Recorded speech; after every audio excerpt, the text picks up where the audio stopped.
السلام علیکم ورحمۃ اللہ وبرکاتہ۔ الحمد للہ وکفی وسلام علی عبادہ الذین اصطفی، اما بعد۔ اعوذ باللہ من الشیطان الرجیم، بسم اللہ الرحمن الرحیم۔ والمحصنات من النساء الا ما ملکت ایمانکم کتاب اللہ علیکم وحل لکم ما وراء ذالکم ان تبتغوا باموالکم محسنین غیر مسافحین، صدق اللہ العظیم۔ بارگاہ خداوندی میں ہم تمام شکریہ بجا لاتے ہیں کہ مولا کریم ہمیں مسجد میں بلایا، بٹھایا، تراویح پڑھنے کی توفیق عطا فرمائی۔ دعا کریں کہ اللہ ہماری ٹوٹی پھوٹی عبادتوں کو اپنے فضل سے قبول فرما لے۔ 5ویں پارے کی یہ پہلی آیت کریمہ ہے۔ میں یہ سوچتا ہوں کہ اگر میں اس آیت کریمہ پر تفصیلی بات کروں گا تو دوسری جتنی باتیں ہیں اس پارے کی رہ جائیں گی، اور اگر میں اس ڈر سے چھوڑ دوں گا تو پھر تو یہ آیت کریمہ کا حق ادا نہیں ہوگا۔ اس 6 کے اندر میں مختصراً جتنا بن پڑتا ہے اس مختصر سے وقت میں آپ کے گوشے گزار کرنے کی کوشش کروں گا۔ اللہ تعالی مجھے بھی اور آپ کو قرآن سمجھنے کی توفیق عطا فرمائے۔ والمحصنات من النساء الا ما ملکت ایمانکم کتاب اللہ علیکم۔ چوتھے پارے کے اندر جن عورتوں سے شادی ناممکن ہے بلکہ ناجائز ہے، اس کی ایک لمبی فہرست ہم پڑھ چکے ہیں۔ خاص کر اللہ تعالیٰ 5ویں پارے میں ہائی لائٹ کرتے ہوئے ان عورتوں کی نشاندہی کی ہے جن کو اللہ تعالیٰ نے معزز بتایا، محترم بنایا، اور جن کو اللہ تعالیٰ نے محسنات کے نام سے تعبیر فرمایا۔ اسی سے آزاد عورت جو منکوحہ شادی شدہ ہے، اللہ کی نظر کے اندر 5ویں پارے کی ہیڈ لائن بنی ہوئی ہے۔ والمحصنات من النساء کا مطلب ہے وہ عورتیں شریف گھرانے کی، آزاد، شریف النفس، پاک دامن عورتیں، اور جن سے بھی کوئی مرد شادی نہیں کر سکتا، اس لیے کہ محصنہ ہے، شادی شدہ ہے، شریف گھرانے کی ہے، پاک دامن ہے، شریف الطبع ہے، شریف النفس ہے۔ محسنات کا میں نے اتنا سب کچھ ترجمہ کیا ہے، اور اللہ تعالیٰ نے محسنات کہہ کر ان لوگوں کو، ان عورتوں کو بہت بڑی پروٹوکال، بہت بڑی عزت عطا فرمائی۔ اللہ تعالیٰ سمجھنے کی توفیق عطا فرمائے۔ تو جو شادی شدہ عورتیں ہیں، منکوحہ بھی کہہ دینا تو بات کافی تھی، میریڈ وومن، اللہ نے فرمایا محسنات، وہ پاک دامن عورتیں جو شادی شدہ ہیں، شریف گھرانوں سے تعلق رکھتی ہیں، آزاد ہیں، مگر اللہ تعالیٰ کے قلعے میں ہیں، وہ وہی کرتی ہیں جو اللہ چاہتے ہیں، اسی لیے اللہ نے ان کو محسنات کے نام سے یاد کیا۔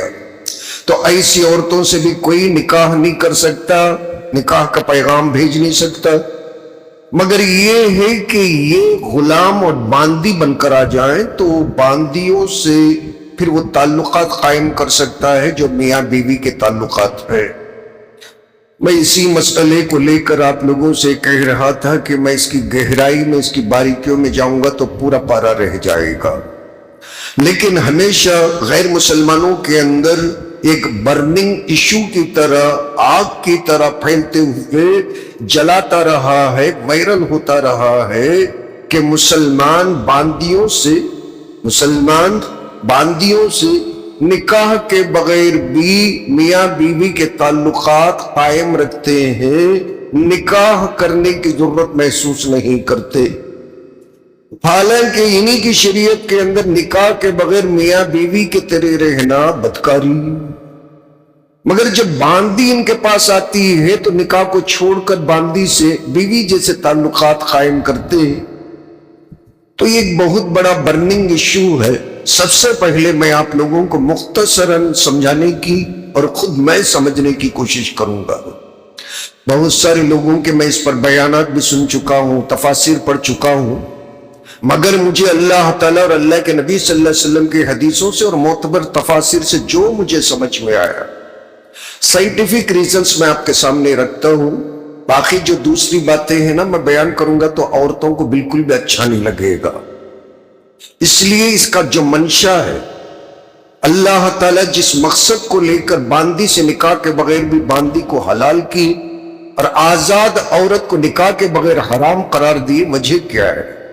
وجہ یہ ہے کہ اللہ تعالیٰ نکاح کے لیے ایک عزت اور پھر اسے ایک پروٹوکال عطا فرمایا، نکاح کے حقوق عطا فرمائے. نکاح جیسے ہی ایک عورت سے کی جائے تو نکاح کرنے کے بعد میں خلا لینے کا حق ایک آزاد عورت کو حاصل ہوتا ہے. عورت جب چاہے شرعی نقطۂ نظر سے اگر اسے اس کا شوہر نہیں بھاتا تو وہ خلا کا ڈیمانڈ کر سکتی ہے، اور پھر ثوابدید کو دیکھتے ہوئے شرعی نقطۂ نظر سے خلا کیا جا سکتا ہے.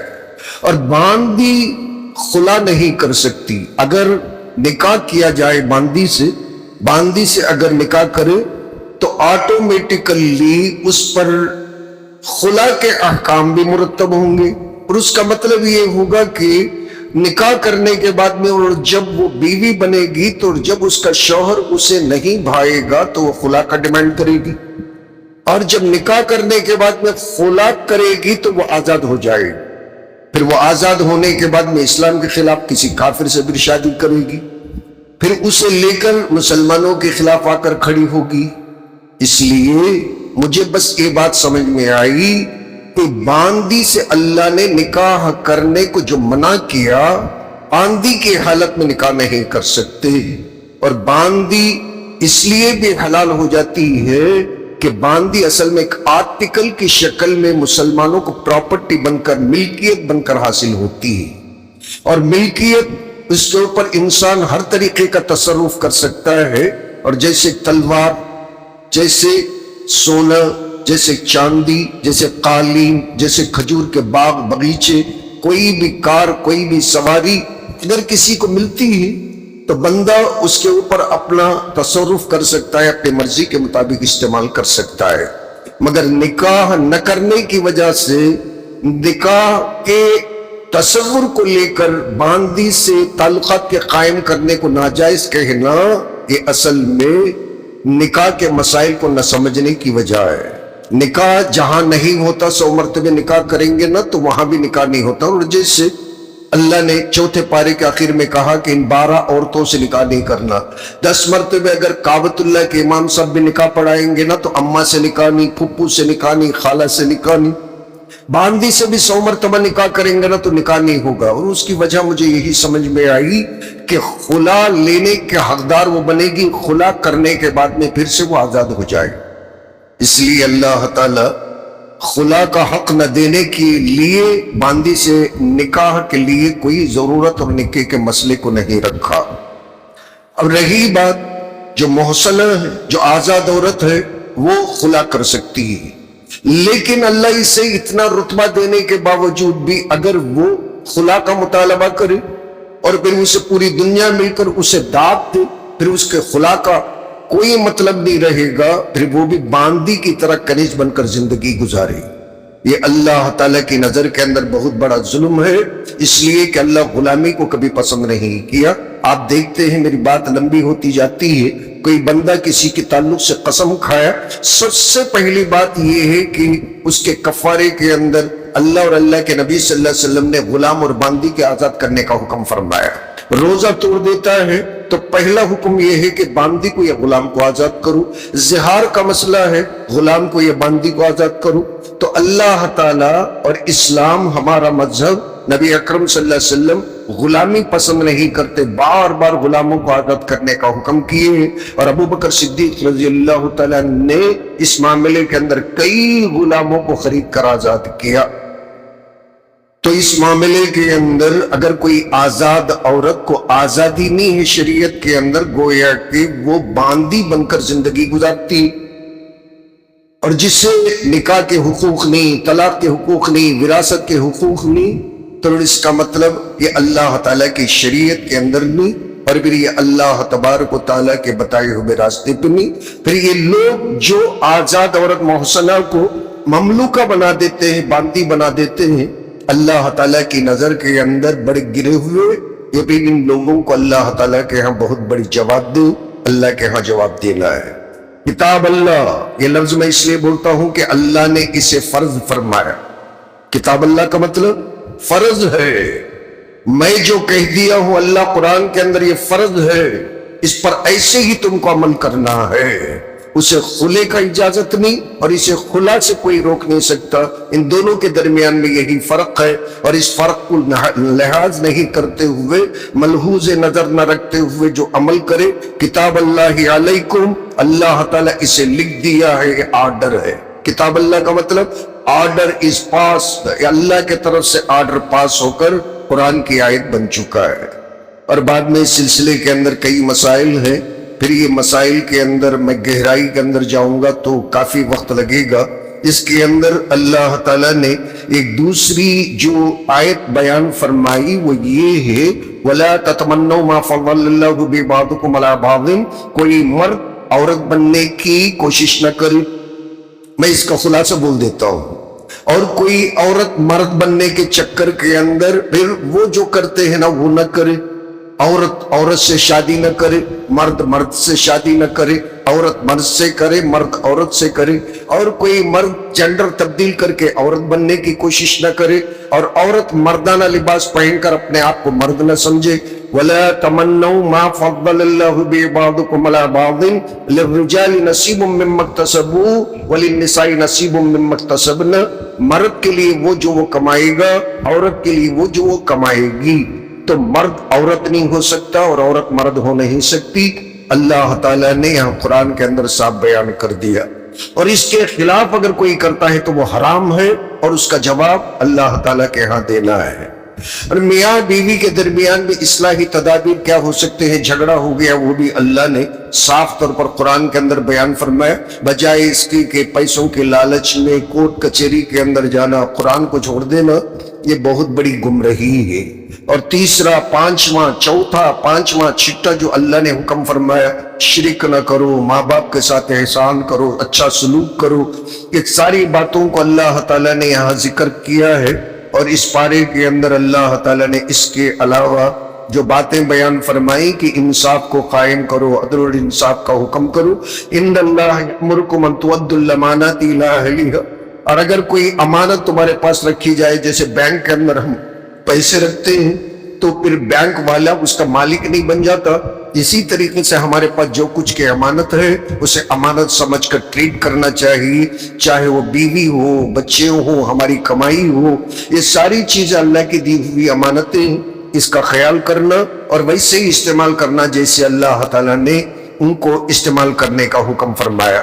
اب یہ مرضی عدل اور انصاف کرنے کی ہماری نہیں، اللہ فرماتے ہیں فَلَا وَرَبِّكَ لَا يُؤْمِنُونَ حَتَّى يُحَكِّمُوكَ فِي مَا شَجَرَ بَيْنَهُمْ ثُمَّ لَا يَجِدُوا فِي أَنفُسِهِمْ حَرْجًا مِّمَّا قَضَيْتَ وَيُسَلِّمُوا تَسْلِيمًا۔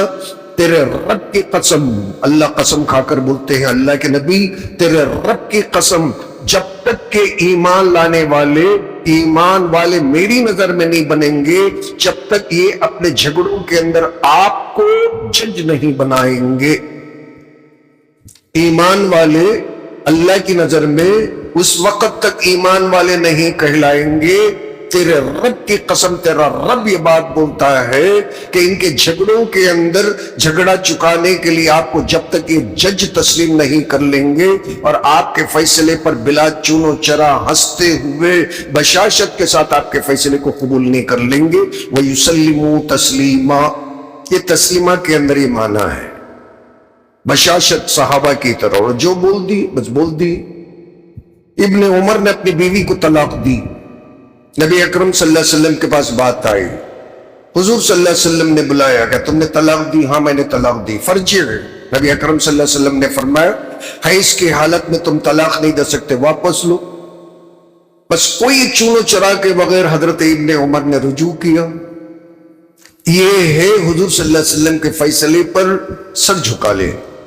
اور جہاں حضور صلی اللہ علیہ وسلم نے کہہ دیا کہ طلاق دو تو وہاں طلاق دینا پھر یہ ہے یسلموا تسلیما، یہ اللہ کے نبی صلی اللہ علیہ وسلم کے حکم کو سر آنکھوں کے اوپر رکھنا، اور وہ بھی یہ فرمایا کہ دل کے اندر کوئی کدورت نہیں ہونا، یہ اسلام ہے، مسلمانی ہے۔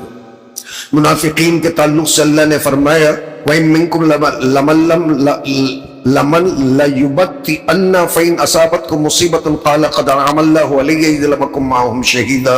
منافق یہ کہتے کہ ہم وہ جنگ میں نہیں گئے، اچھا ہوتا کہ بچ کر نکل گئے، اللہ کا فضل ہوا، اگر جاتے نا تو ہم بھی مارے جاتے۔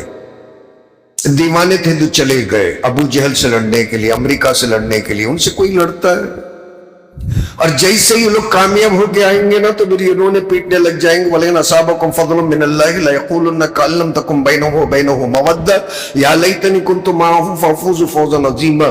کیا اچھا ہوتا کہ ہم بھی نکل کے جاتے نا تو ہم بھی سونے کے بسکٹ کو حاصل کر لیتے۔ کیا ہماری بدنصیبی کہ ہم نہیں گئے، بیٹھ گئے، ہم سمجھتے تھے کہ یہ لوگ پس جائیں گے مگر کامیاب ہو گئے۔ کامیاب ہونا تو اللہ کے نبی جب بھی روئیں گے، اور اگر آپ لوگ مارے گئے نا تو جب بھی خوش ہو جائیں گے، خوشی سے یہ پھر آپس میں شیریں نہیں بانٹیں گے۔ یہ منافقانہ چال ہے۔ اللہ تعالیٰ یہاں جہاد کا بھی حکم فرمایا کہ تمہیں جہاد کرنا، اللہ تعالیٰ نے جہاد کو فرض فرمایا ہے۔ اور آگے اللہ تعالیٰ اس پارے کے اندر جو احکام کو بیان فرماتے ہیں وہ قتل عمد کی سزا کو بیان کرتے ہیں کہ جان بوجھ کر کسی کو قتل کر دینا، وَمَن يَقْتُلْ مُؤْمِنًا مُتَعَمِّدًا فَجَزَاؤُهُ جَهَنَّمُ خَالِدًا فِيهَا وَغَضِبَ اللَّهُ عَلَيْهِ وَلَعَنَهُ وَأَعَدَّ لَهُ عَذَابًا عَظِيمًا۔ جان بوجھ کر کسی مسلمان کو قتل کرنے کی سزا یہ ہے ابد الآباد وہ اللہ کی غصے اور غضب کے اندر مبتلا ہوگا، اور اللہ تعالیٰ کی لعنت میں مبتلا ہوگا، اور جہنم میں ہمیشہ ہمیشہ کے لیے جائے گا۔ اور اللہ نے ہجرت کی فضیلت بیان فرمائی کہ جو بندہ ہجرت کرتا ہے اللہ تعالیٰ اس کے لیے دنیا اور آخرت کے اندر بہت بڑا فضل فرماتا ہے۔ وَثُمَّ يُدْرِكْهُ الْمَوْتُ فَقَدْ وَقَعَ أَجْرُهُ عَلَى اللَّهِ۔ یہ ہجرت کرتے ہوئے اگر مر جاتا ہے تو اس کے اجر دینا اللہ تعالیٰ کے ذمے۔ اب کتنا دے گا؟ اللہ فرماتا ہے میرا کام۔ اللہ کا بندہ اگر اللہ کے لیے ہجرت کر کر گاؤں چھوڑ کر چلے جاتا ہے اور مر جاتا ہے تو اللہ فرماتے ہیں اب یہ فرشتے لکھ نہیں سکتے اس کا کتنا بڑا فضل اور اس کی کتنی بڑی نیکی اللہ عطا کریں گے۔ نماز جو ہم وقت پر پڑھتے ہیں نا وہ قرآن کے حکم کی وجہ سے پڑھتے ہیں۔ اللہ فرماتے ہیں إِنَّ الصَّلَاةَ كَانَتْ عَلَى الْمُؤْمِنِينَ کتابا موقوتا، وقت کے اوپر اللہ نے وقت کے ساتھ نماز کو فرض فرمایا۔ فجر کے وقت میں فرض، ظہر، عصر، مغرب، عشاء، یہ ساری چیزیں اللہ تعالیٰ نے فرض فرمائی، وقت کے ساتھ حضور صلی اللہ علیہ وسلم کو بیان کیا۔ جبریل علیہ السلام تشریف لے آ کر اوقات کو بتا کر حضور صلی اللہ علیہ وسلم کو نماز پڑھایا اور پھر نماز کی تعلیم دی، جس کی وجہ سے نماز وقت کے اوپر پڑھنا فرض ہوا۔ نماز کو قضا کر کر پڑھنے کی بڑی وعید آئی ہوئی ہے۔ آخر میں اللہ تعالی نے نصیحت فرمائی یا ایھا الذین آمنوا لا تتخذوا الکافرین اولیاء من دون المؤمنین، اے ایمان والو مسلمانوں کو چھوڑ کر کافروں کو دوست نہ بناؤ۔ اس میں صرف ایک مسئلہ بول کر اپنی بات کو ختم کرتا ہوں کہ ہماری جو عورتیں ہیں نا، مولانا تھانوی رحمہ اللہ لکھتے ہیں اس آیت کی ضمن میں اور پھر ان جیسی آیتوں کے ضمن میں کہ غیر مسلمان عورت جو ہوتی نا، غیر مسلمان عورت، اس غیر مسلمان عورت کے سامنے بھی نقاب الٹ کر اس کے سامنے بات کرنا منع ہے۔ ہماری جو عورتیں ہیں وہ عورتیں غیر مسلمان عورت، مرد کی بات نہیں ہے، اور تو سب جانتے ہیں مرد کے سامنے تو بے گوشہ نہیں جانا، غیر مسلمان عورت ہی ہے، اس کی فرینڈ ہے، لیکن اس کے سامنے بھی بے ضرورت نقاب کو الٹ کر چہرہ بتاتے ہوئے بات کرنا منع ہے۔ اللہ تعالیٰ فرماتے ہیں اس سے ساز باز ہوگی، دوستی ہوگی، ذہن بنے گا۔ پھر اس کے بعد اچھے اور برے کی تمیز اور تہذیب اور تمدن کے اندر زمین اور آسمان کا فرق آئے گا، اس لیے کہ 5ویں پارے کو ہائی لائٹ کرتے ہوئے اللہ نے فرمایا تم محسنہ ہو اللہ کی نظر میں، تم شریف ہو، محسنہ ہو، اللہ کے قلعے کے اندر رہنے والی کانچ کی گڑیا ہو۔ اللہ نے اتنا بڑا رتبہ دے کر جو بیان کیا تو یقیناً اللہ تعالیٰ آرڈر پاس کرے گا اور رہن سہن کا طریقہ بھی سکھائے گا۔ آخر میں اللہ فرماتے ہیں ما یفعل اللہ بعذابکم ان شکرتم وآمنتم منافقون، اللہ تعالیٰ تمہیں عذاب دے کر کیا کرے گا؟ بندوں کو عذاب دینے کے لیے اللہ بندوں کو پیدا نہیں کیا۔ ما یفعل اللہ بعذابکم ان شکرتم وآمنتم، اللہ کے بتائے ہوئے طریقے پر تم شکر گزار بن کر ایمان لے آتے ہو تو پھر اللہ تعالیٰ کو کیا پڑی کہ تمہیں گھر بٹھائے بٹھائے جلا دے، نان نفقہ رکھ دے اور تمہیں جہنم کے اندر ڈال دے؟ کہ اللہ نہیں کرے گا۔ وَكَانَ اللَّهُ شَاكِرًا عَلِيمًا، اور بات یہ ہے شروع سے ہی کانا وَكَانَ اللَّهُ شَاكِرًا عَلِيمًا، اللہ تعالیٰ کا مزاج ہی یہ ہے کہ اللہ ہمیشہ ہمیشہ ہمیشہ ابد الآباد بندوں کے اعمال کی قدردانی کرنے والا اور کون کیسا عمل کرتا ہے اچھی طرح جاننے والا ہے۔ اللہ سے بڑھ کر قدر کوئی نہیں کرتا، کوئی بھی نہیں کرتا، ماں باپ بھی نہیں کرتے، کوئی بھی نہیں کرتا۔ بندہ جو عمل کرتا ہے نا، سب سے زیادہ اگر کوئی قریب سے دیکھ کر پرکھ کر اس کی کوئی قدردانی کر سکتا ہے، ویلیو بن سکتا ہے بندے کی، تو اللہ کے سوا کوئی بن نہیں سکتا۔ مگر ہم رشتوں میں، پیسوں میں، دنیا کے اندر ماحول میں الجھ کے رہ جاتے ہیں۔ اصل میں ہمیں اپنے عمل کو، ہمارے دل اور خوش و خضوع کو اللہ کے سامنے رکھنا ہے۔ ہمارا ویلیو بننے والا کسوٹی پہ گھس کر سنار جیسے سونے کا ویلیو بنتا ہے۔ انسان مسلمان کا ویلیو اگر کوئی بن سکتا ہے تو اللہ ہی بن سکتا ہے۔ اللہ فرماتے ہیں وَكَانَ اللَّهُ شَاكِرًا عَلِيمًا، اللہ ہی تمہاری کسوٹی پہ گھس کر قدردانی ویلیو بن سکتا ہے، اس لیے کہ تم 18 کیرٹ کے ہو یا 22 کے ہو یا 24 کے ہو یا کچھ بھی نہیں، پیتل ہی ہو یا مٹی ہو، اللہ بہتر جانتے ہیں۔ اللہ کو گھس کر پرکھنا آتا ہے۔ سبحان اللہ و بحمدک، سبحانک اللہم و بحمدک، ونشہد ان لا الہ الا انت ونستغفرک ونتوب الیک۔